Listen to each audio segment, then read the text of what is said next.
Good morning, good afternoon, everyone. How are you today? Good. How are you? Good. I am great. All right. Well, let's get this party started. If you are in the audience, you should be here to see a wonderful panel discussing building the right team. My name is Holly Bailey, and it is my privilege to manage the customer success team here at Work Truck Solutions. I've been in the software and technology arena for close to 30 years now, and team building has always been at the core of everything I've done. It's something I'm extremely passionate about. So I was very honored when Catherine asked me to moderate this session, and I'm thrilled to be joined today by the A team of team builders. So I would like to just do a brief introduction of everyone on the panel, because I think one of the most important things we can do to build great teams is know one another and know who's on our team. So I'd like to start with Cheryl Cast, the commercial manager at Galpin Ford. She is a true California girl, a LA native. She comes to us today with 25 plus years of experience in the industry. Prior to being the commercial sales director for Galpin Ford, she was the finance manager at Galpin Kia. Her passion is rooted in providing exceptional service where her customers always come first. We like to call her our commercial Wonder Woman because she is dedicated to waging war on mediocrity and auto sales. That's going to stick, Cheryl. I'm going to make that stick. In her free time, Cheryl works with Galpin Ford's nonprofit charitable organizations. And I just wanted to share a quick story, Cheryl, related to your work with the Honoring Our Fallen nonprofit. Galpin Ford put forward several $1,000s to help Laura Herzog, the founder of this group, get her 2018 15-passenger transit van. Herzog uses that van to help with what she calls casualty missions. And these missions are where she assists with the transportation and logistic needs of those military families who are putting their loved ones to rest. So welcome, Cheryl. Thank you for your great work with Galpin Ford and in your community. So welcome. Thank you. Great introduction. Hey, we're on a roll. All right, Chris, you ready? I'm ready. All right. Chris Merriman is our commercial director from Parks Auto Group. He started his professional journey with degrees in both education and history. He attended Mars Hill University, where he was free safety on the football team, Go Lions. Wow. His background in education has served Chris quite well. He's grown several high-performing commercial sales teams. He joined the Parks organization in 1986. In his first 5 years in the business, he worked retail new vehicles, used trucks, and as F&I manager. He left the business for a few years in 91, and then he returned to Parks in 95 to truly begin his commercial journey in sales.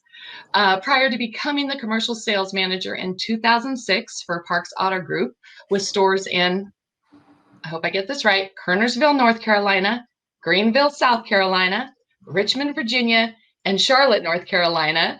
He was the business elite director for Parks Chevrolet. In his free time, again, Chris, like Cheryl, is very active in his community. He's the assistant football coach for Rockingham County Schools.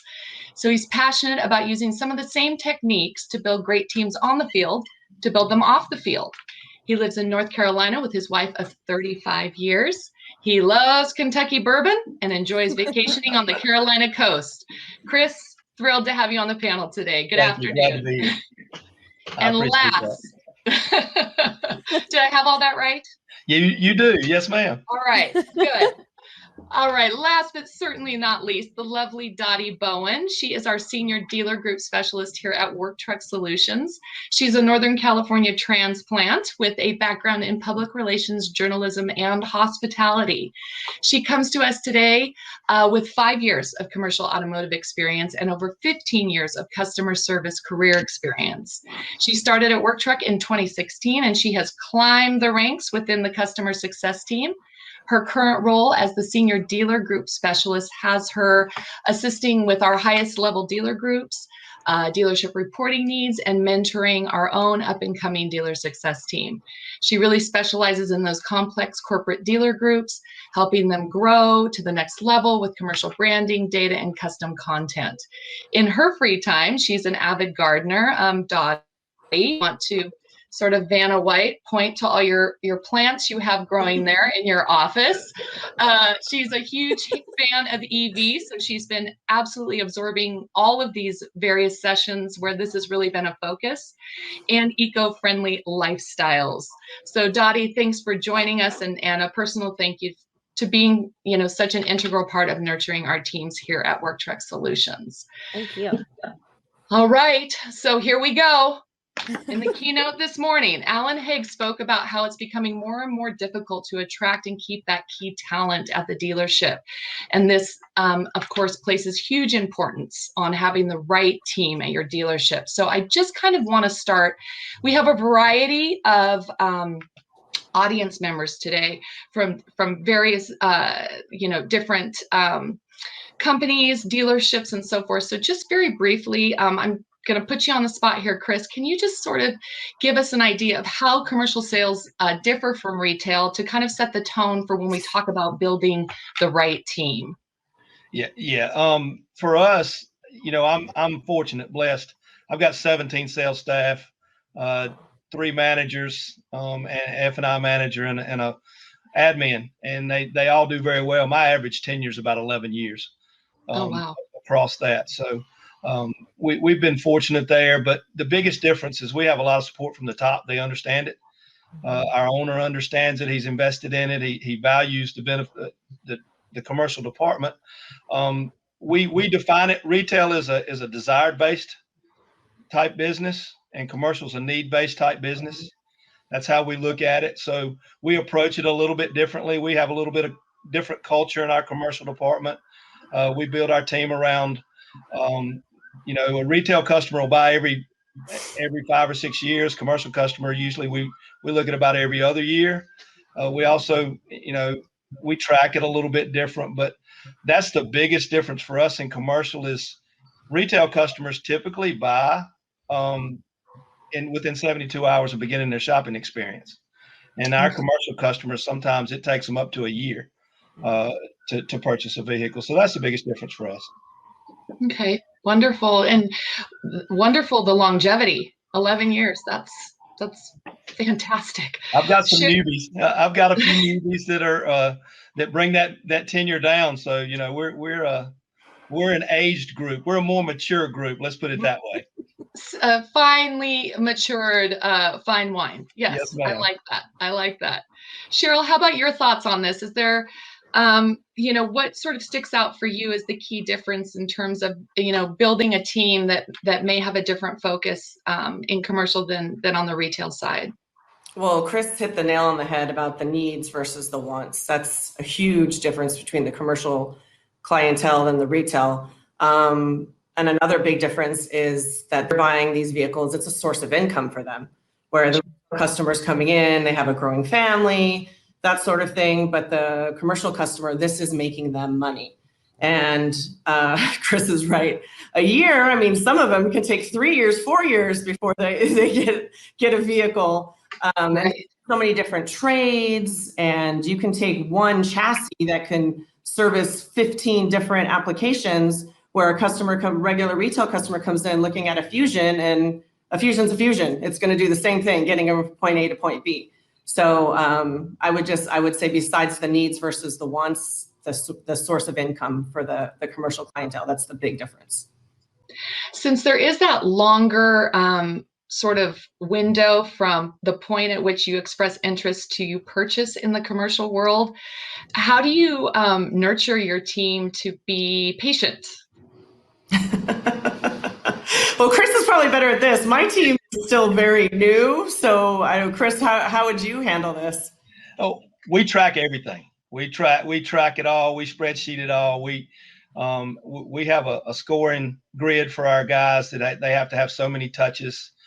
We back into their forecast from how much money they want to make to what their average PVR is to how many units they have to make, so forth and so on, quotes, touches, calls.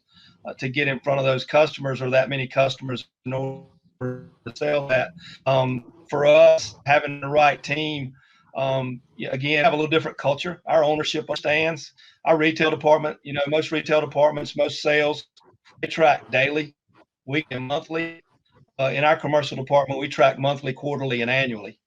And we base their success on a different timeline. So that kind of helps with the makeup of our team. Our team understands if they have a bad month and they've done everything right, that by the end of the quarter, their numbers will come back, and it'll work. That helps take some of that pressure of that 30-day turn off, to where our retail guys, our commercial guys, as we said, it takes a little bit longer to build a relationship. We're in a relationship type industry. You have to build that relationship. We have a guidelines. It takes you 3 visits to get face to face with somebody before they'll keep your business card or see you. It takes 3 more visits before they trust you enough to allow you to quote, and it may take you 3 to 10 more before they allow you to win a quote. So that's kind of how we build the team. The team's very patient, and we don't press a lot on sales. We press a lot more on activity than we do on sales. Okay. All right.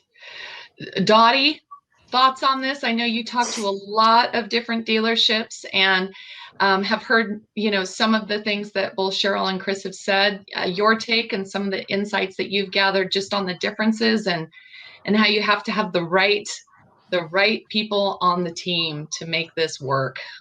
I mean, all of the above, really. I mean, both what Cheryl said and Chris said. And in fact, Charlie and Rhett in the previous session really hit the nail on the head about, it's a relationship industry. It's all about, who you know and how long you've known them and really understanding their business. And so I know that the dealers that have the most success are the ones that spend the time to really ask enough questions about that person's business, really get to know what are the next steps beyond just this purchase, right? You're selling not just this truck, but the next truck, the next 5 trucks, the next 10 trucks, right? I have quite a few large scale dealers who are really tracking every sale they ever make to a business and can tell you exactly when they would recommend, you coming in for the next one, and so they're not planning for just now, they're planning for the next 5 steps, right? And that takes a serious commitment and like a long-term game, really. It's a lot of strategy. It's a lot of patience, as you mentioned, and just really being able to stick with it, right? And being able to just nurturing. I think one of my favorite things to say to everybody is you can't dabble in commercial. You just got to go all the way in. There's no dabbling in it. Right. Anybody that says, oh, I'm just going to sell a couple. It's like, okay, well, just don't bother. You might as well go all the way in it. You're going to swim in the deep end, and my other favorite thing to say is, you're going to nurture your relationships, but you're only going to get out of the relationships how much nurturing you're going to put into them. Right. So it takes 17 touches sometimes to get to, that person. And really, Chris knows it's the same as in, customer service on the other end as a vendor. Sometimes it takes 17 calls to get that dealer to really trust you and what you have to say. So it's the same business, just different application. Yep. And I think all the sessions that I've been, and I haven't been to all of them, but I've been several yesterday and planning on several more today. I think while there's an emphasis on, new technologies and the future, the one thing that is the common thread is it is a relationship business. Mm-hmm. And that's not going away. They were talking a little bit in the opening, I think yesterday's opening, or maybe it was a breakout session about having cars delivered, commercial vehicles delivered to your house and things, and how we're, kind of a ways from that. People still want to talk about what they're getting and have that relationship and make sure that there's trust there. So Dottie and Cheryl and Chris, you all sort of mentioned, the data points and goals. Cheryl, you indicated your team's a little newer. So just sort of shifting our focus now to goals. What with your new team would be, what are your current goals, Cheryl, for your team, and what typically guides, that goal setting process for you? Well, truthfully, what guides the goal setting process is I'm very competitive, and being number one is what guides me. Well, right, commercial Wonder Woman. that we I know you didn't wear your cape today, but I now know that I strive to be like Chris. I don't know if I need that big of a team. You need to raise the bar, dear. That bar needs to be much higher. But just and maintaining, growing the culture here, because Galpin's a huge dealership. Our retail numbers have been huge for many, many years. And so now, we're trying to grow the commercial end, because that's really where it's going. I have a huge client base. Yes, I did go to Kia Finance, but that was such a brief stint. And, Chris, I'm surprised you even got out of the car business. Like, don't you know that you just don't get out because you're going to come back? Just when you think you're out, they pull you back in. And I am a Ford girl. And so going to Kia, that was great, but I'm a Ford girl. And I just, being number one is what guides my goal setting, and teaching my guys to, really maintain the business and to be patient. Actually, one of my guys came up to me yesterday. He's like, how do you keep it straight? And I think, you've done it so long and you're used to getting fired from so many different angles that it's just normal. And so it's just trying to guide and coach the guys on how to manage. Okay, good. Yeah. Chris, similar goal setting process. And do you sit down at the beginning in December and you just have your worksheet, and do you plan those goals out, or I actually really want to know the process. Like, what happens in Chris Merriman's world when he's setting goals? We have a year-end meeting with my entire staff. We take them off campus. We sit down and we do a forecast. They have a forecast. And as I said, we back into their numbers, how many units, how much gross, what you have to do in order to make the amount of money that you'd like to make. And then we come up with a plan for each individual. Everybody's a little bit different because of their time, because of their database. We chase it a little bit different. Our numbers come if our activity's good. So we're like everybody else. We chase gross and units every month. That's what pays the bills. So we have to focus on that, but we also understand that if we're doing everything every day, every week, every month, that by the end of the month, you've got a 90-day average that should allow you to hit your month numbers. So the guys set a goal. I base my forecast on 3 to 5 years of data. I track it all from units, from gross, where we are. I don't let the market, the inventory, or any of those things affect the way we forecast. We've just got to find a way to get it.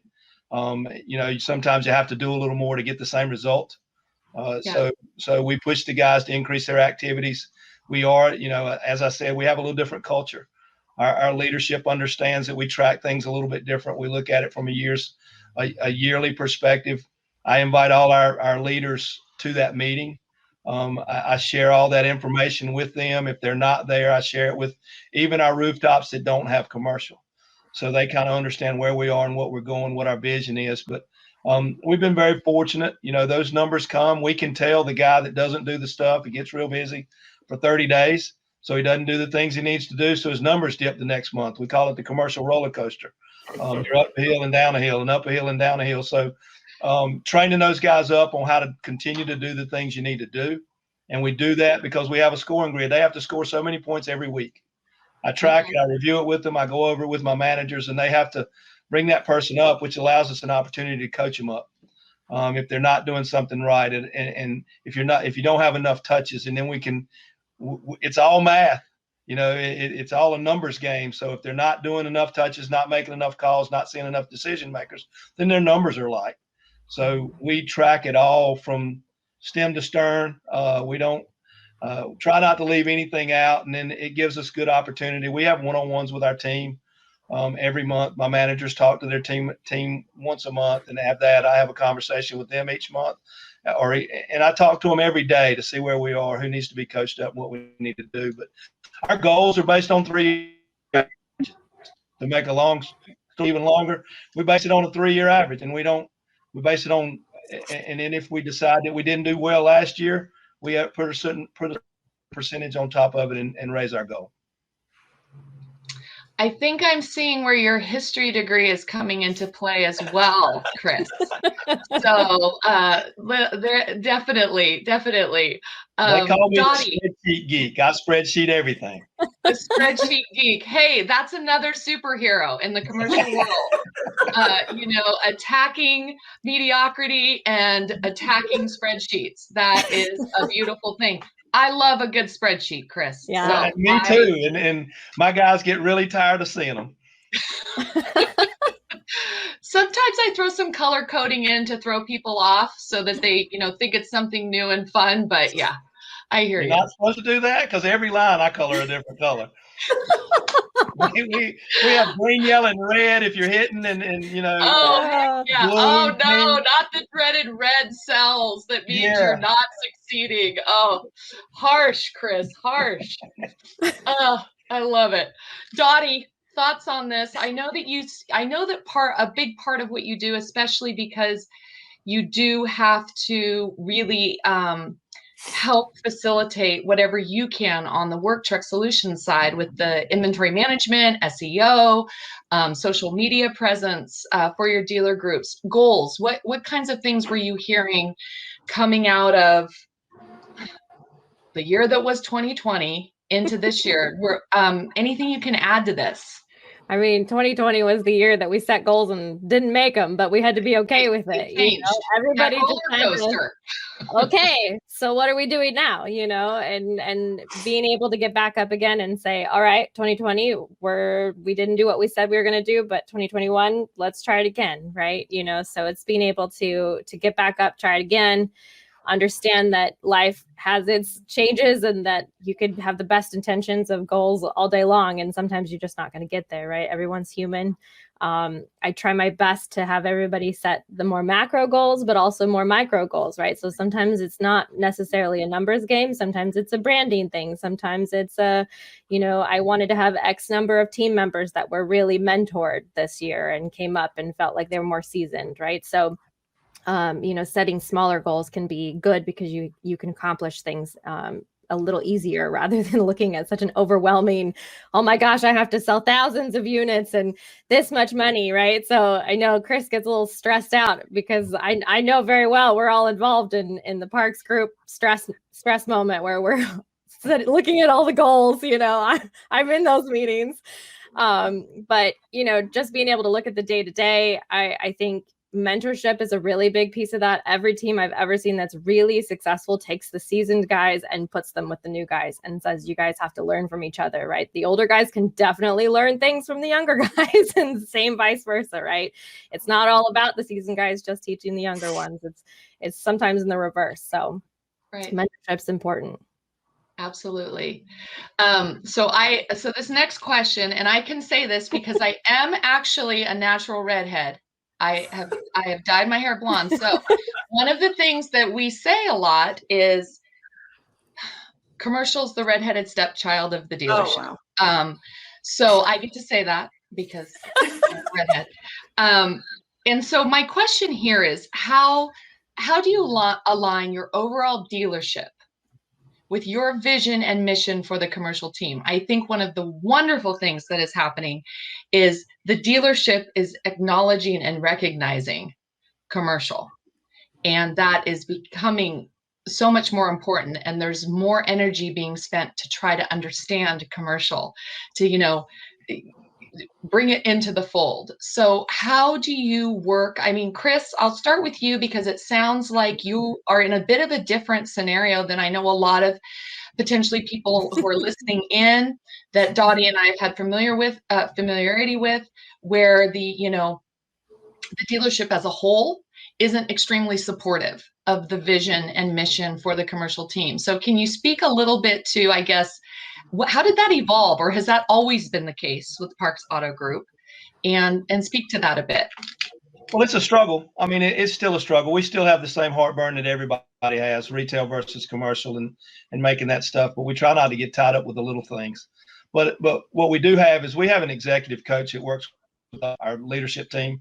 Okay. He and I sat down. I've been working with him for quite some time. We sat down and we write out a vision and strategy overview. And we base it on 3 years, and we We look at it each year, and then I set appointments, and we have 6 rooftops. So I set appointments in each rooftop, and I sit down with the GSM and the general manager and the executive general manager, and we review that. Over the last couple of years, we've designed our SOPs, our standard operating practices, and we have those written out, so they understand what commercial looks like, how many vehicles we break it down to how many people you need. And if you have this many people, this is how many vehicles you need, and what the return on your investment should be. And we look at it that way. And again, we track it and make sure that we're doing the right things, make sure we've got the right people to do those things. And we have the right assistants in doing it. So we write out our strategy and vision. We lay it out, we share it with them. It's about a 4-page document, and they review it and they pick it apart and they eat it up. So, and then I come back and tweak it. So we're actually just finishing it because it's been 90 days of digesting it and doing that. But the SOPs are the same way. Each store does things a little bit different. So we design those, write them out and lay it out. And then I talk to the managers that have BE or business elite in their stores.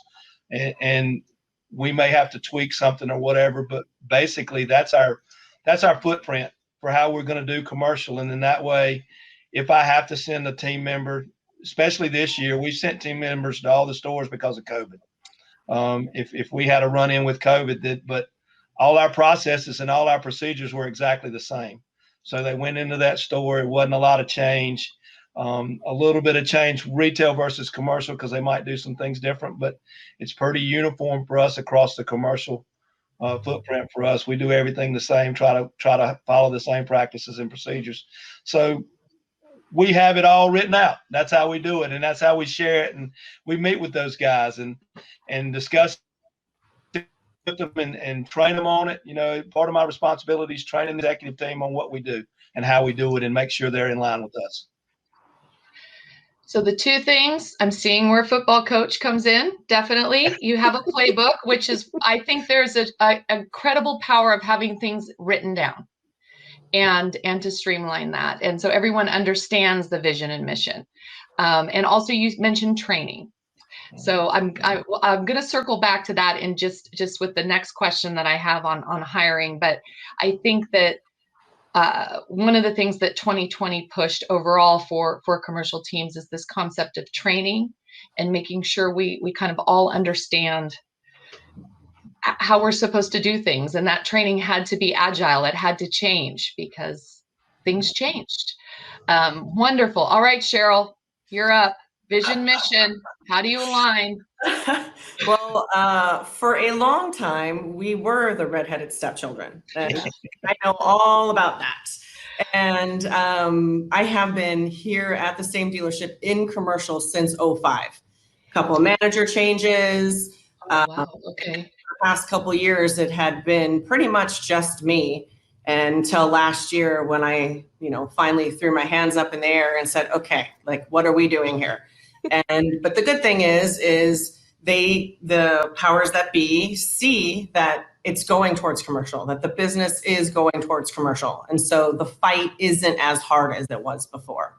And the culture's still the same, but I've been here long enough, thankfully, that I know how to navigate that. It's funny because every year we have a vision meeting, and this year's motto is "Here we grow again." So I'm thankfully a part of that mission. And so, yeah, I'm hopefully I will be the blonde child here in a little bit, but they're finally seeing the importance of it. And thankfully I do kind of know what I'm doing, so I can, help them navigate those waters. You very much know what you're doing. And I love the "Here we grow again." I have not heard that as a motto or a vision and a mission. That's brilliant. Very nice. And Dottie, what sorts of, I know that we come into contact with dealers who this is the struggle, how do I, get my GM to understand that that this is what I need, or this is what I have to do. Any words of wisdom for people on teams, building teams in that capacity? And, Cheryl mentioned just kind of having been in the business so long, understanding how to navigate those conversations is important. But some thoughts from your standpoint in your role as really nurturing those dealerships from sort of outside. And I've spent almost 5 years doing this now. It's been, I myself have been in meetings with dealer principals and, ownership, et cetera, educating them on the importance of commercial. And, over the years, it's definitely gotten easier to be able to have those conversations myself. But, personally, I like to give people ammo, right? Work Truck Solutions happens to have a ton of resources on their corporate site. Our CEO, Catherine, has done an amazing job of writing things called white papers that give you basically anything and everything you would ever need to take to a set of ownership and say, this is why, this is the value, this is what commercial really brings to the table, and this is what I'm asking you for, and so sometimes it's about having the right words to say and understanding what it is that's important to leadership. It's not going to always be the exact same thing, the exact trigger that gets them excited, but definitely white papers can be helpful to help you be able to verbalize, things in the right way, and educate your leadership. I know, as a vendor, Work Truck Solutions, I know Catherine and I have both done it. We will always volunteer to be part of those meetings. So, if there's anyone out there listening that needs help in verbalizing why commercial is important, get one of us on a call. We will help you get there. I promise. We will have that conversation and just rip off the Band-Aid for you. Yep. Get her done. Absolutely. All right. Well, I'm getting a ping that we're at the 10-minute mark. So I have my last question for you.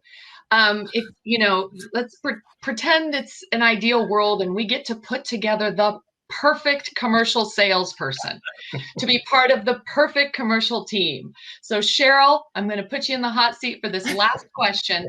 If you could build the perfect commercial salesperson, basically, what do you look for when you hire a commercial salesperson? What traits are you looking for?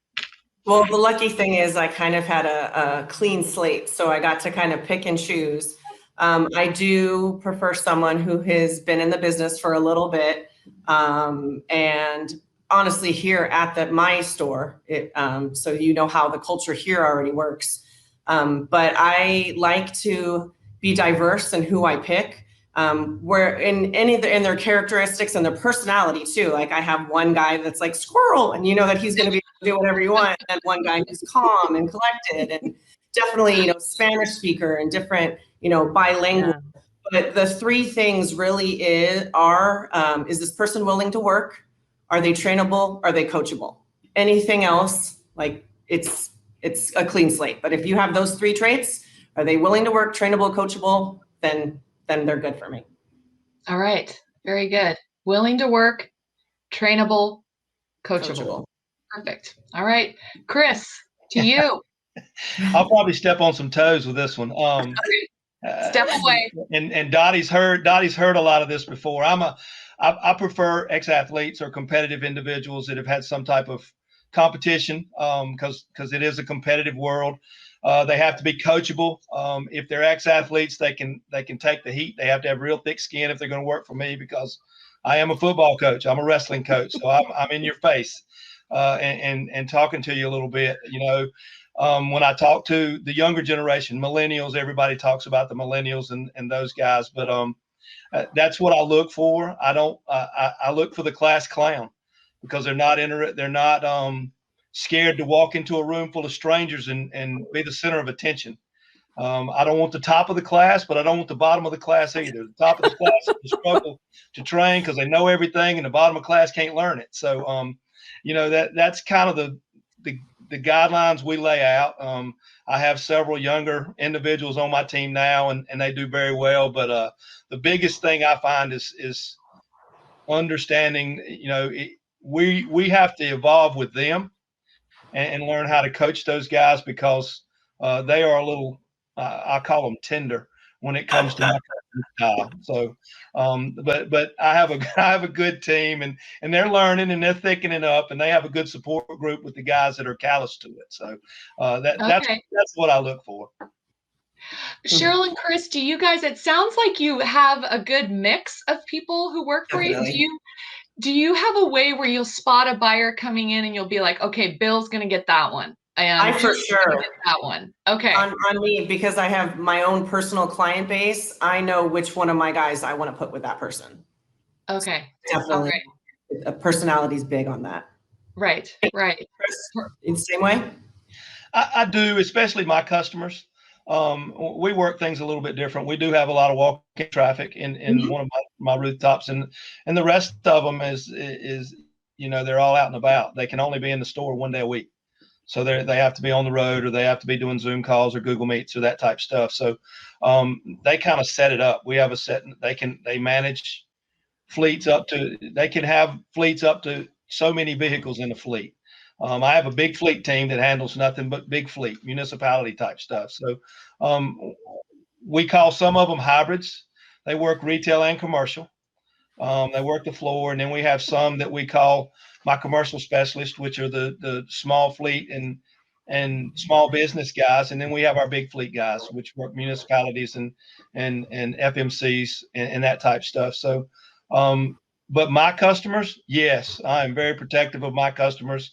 I watch who I put them with. I make sure that person I can trust not to offend them.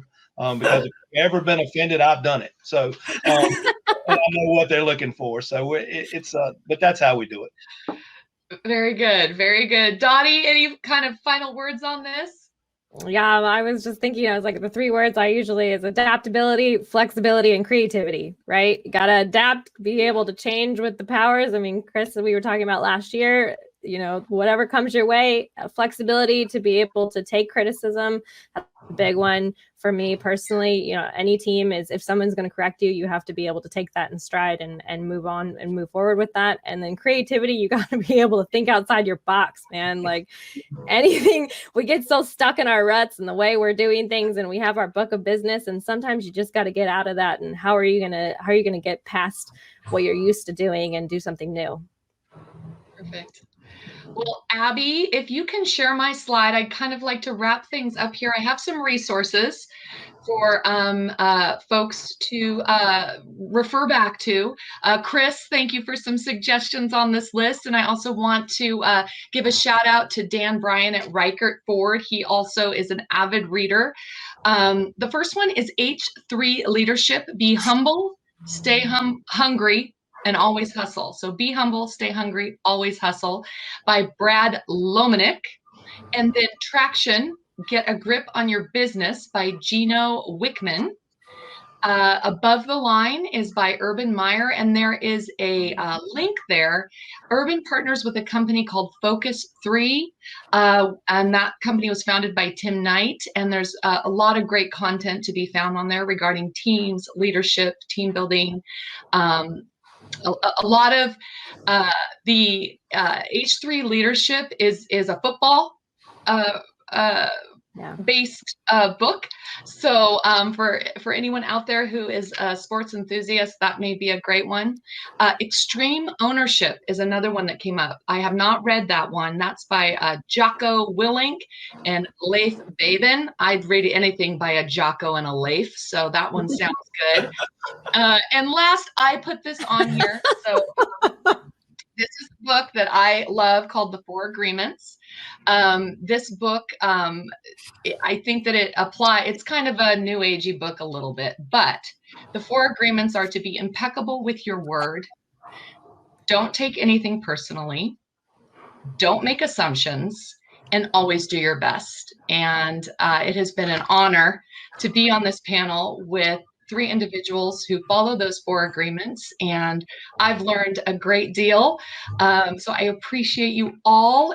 Are there any last words, or are we, good for the day? We've filled up our cup, and we're ready to go.